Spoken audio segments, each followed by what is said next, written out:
చెప్తున్నాడు. తిమోతికి రాసిన రెండవ పత్రిక.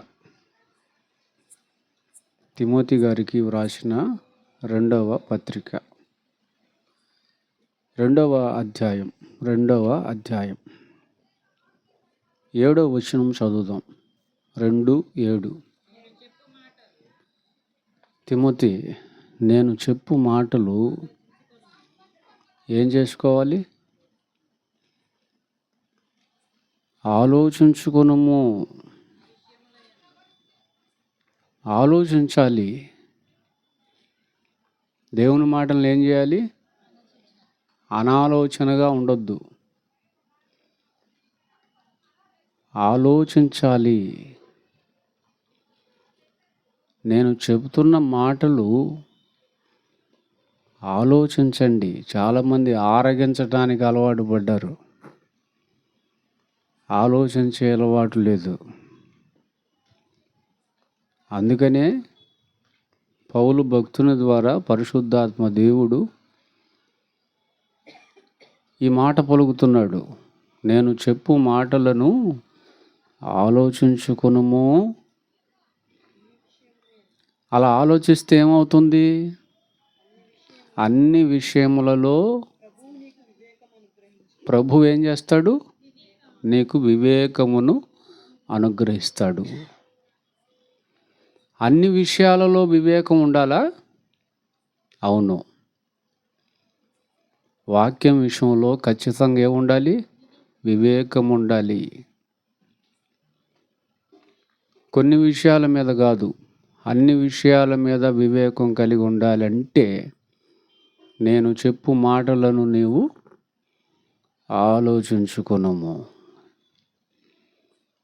కనుక ఆలోచనాత్మకంగా బైబిల్ చదవాలి, ఆలోచనాత్మకంగా బైబిల్ వినాలి. అర్థమైందండి? అలా ఉన్నప్పుడు అన్నిటి మీద మీకు అవగాహన కలుగుతుంది. వివేకము, తెలివి, జ్ఞానము ఖచ్చితంగా కలుగుతుంది. ప్రతిదానికి పద్ధతి ఉన్నట్టు బైబిలు నేర్చుకోవటానికి, చదువుకోవటానికి, వినటానికి ఒక పద్ధతి ఉంది. దేవుడు పెట్టిన పద్ధతి. ఆ పద్ధతి ప్రకారంగా వెళితేనే తప్ప బైబిల్ అనేది అర్థం కాదు. బైబిలు అసలు ఎలా చదవాలి? యెషయా గ్రంథము 34:16లో, యెషయా గ్రంథము 34:16, ప్రియులరా, వాక్యం విషయంలో మనం ఎవరి మీద ఆధారపడకూడదు. నేను చెప్తున్న ఈ మాటలు అండర్లైన్ చేయండి. వాక్యం విషయంలో మనం ఎవరి మీద ఆధారపడకూడదు. ఎవరు చెప్పిన వెంటనే నమ్మకూడదు. నేను చెప్పినా నమ్మకూడదు. నేను చెప్పినట్టుగా బైబిల్లో ఉన్నవో లేదో చూడాలి మీరు. అర్థమైందండి? విన్న వాక్యాన్ని చేతిలో ఉన్నటువంటి మీ బైబిల్లో అలానే ఉందో లేదో అని జాగ్రత్తగా పరిశీలించి చదువుకోవాలి. యెహోవా గ్రంథమును అది పరిశీలించాలి.